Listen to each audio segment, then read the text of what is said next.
जियत रहनी, प्यार के हम जहरिया पियत रहनी।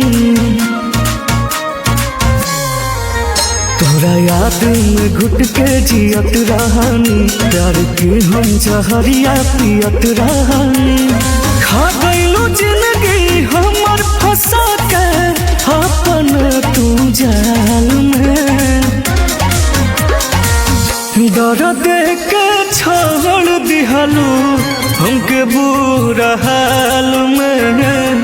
भर्ती बनी ये जानू पटना अस्पताल में।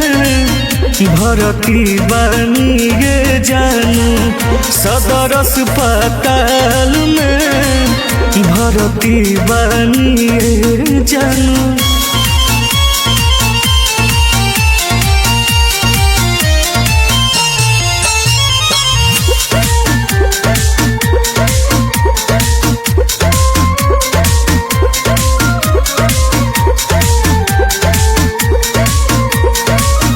कैलो बर्बाद कहा एह मासूम के।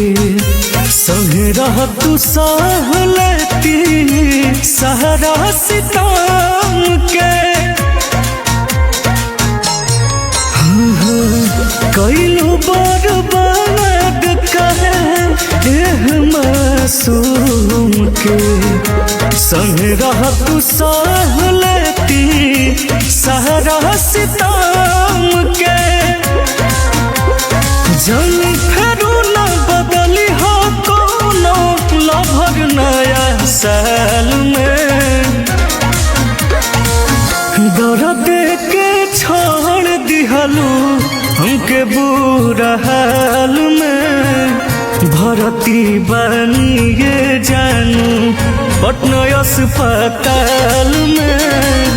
भर्ती बनी ये जानू सदर अस्पताल में। भर्ती बनी ये जानू।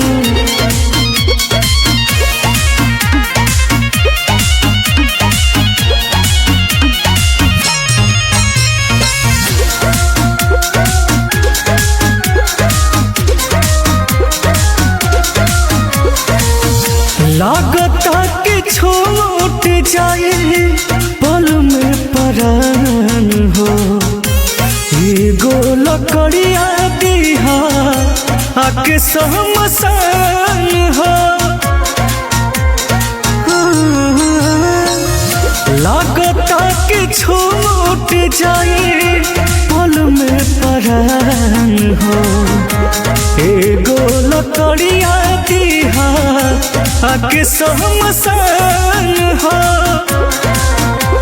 साजन बिना के मुहवा देख लिहा कौनो हाल में।